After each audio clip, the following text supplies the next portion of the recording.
Hello, I'm Carol Flavin. So this is the third episode of series 1 of my build of my new layout, the Lanehead Railway, and how I'm using 4 of the PECO diorama competition boards. So I'm starting a harbour and a quay. It's also a manufacturing area with a cobbled yard. I'm really going to enjoy this. Here I go with the first board, and I'm going to show you how I'm creating the surfaces and how I'm putting the harbour walls in, and I hope you enjoy it. The boards together create an area that is 5 foot by 2 foot. So you've seen this. This is my original submission for the PECO Rail 200 diorama competition. But as I'm using it, I thought I'd show you what it's going to look like with the boards, the new boards in place. So behind will be a village and the river running into it. To the side of it here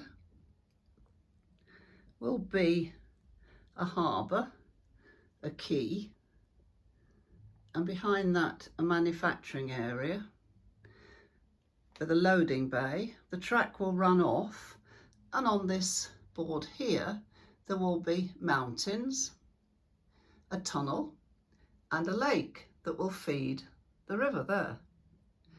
At the moment they're just bare boards.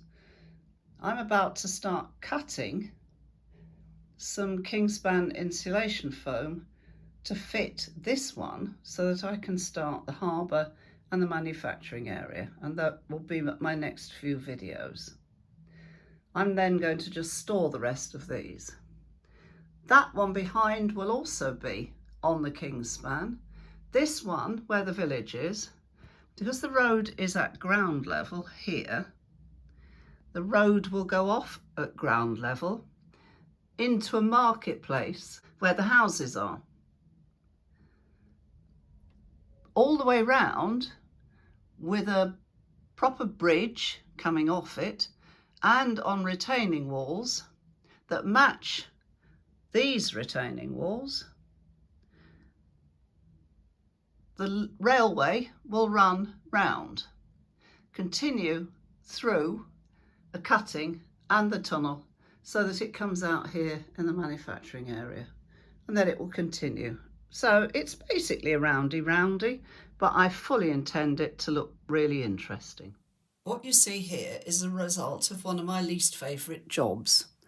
I do like using this loft insulation foam, it's the Kingspan, but what I do dislike doing is sliding off the silver paper and the second layer of paper and silver paper from the surface of it. Sometimes it's easy to do, sometimes it's a nightmare. Anyway, this is now in place.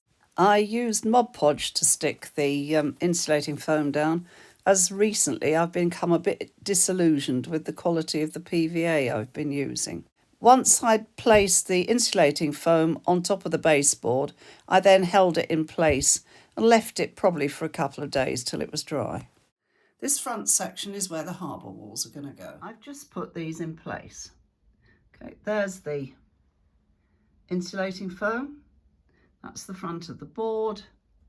It's only going to be a very small area of harbour, but they're now resting up against it, and that gives you an idea of what the harbour walls are going to look like.